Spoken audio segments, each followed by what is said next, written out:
Na Sagrada contamos historias galegas. Ah.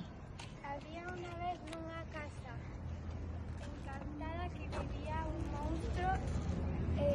Foi unha parella a vivir e por a noite escoitaron ruidos moi extraños e un foi á cociña a ver e había sangre.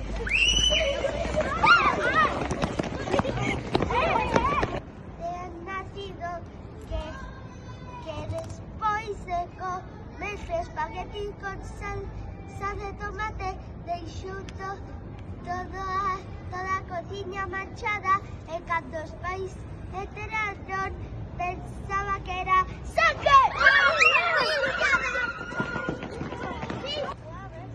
Había un hospital a la se escuchaban pasos siempre por las noches. Entonces, un día un grupo de nenos salió para ver quién era el que estaba haciendo esos pasos. Pero cuando fueron, desaparecieron. Y llamaron a la policía. Cuando vino la policía, ¡sangre!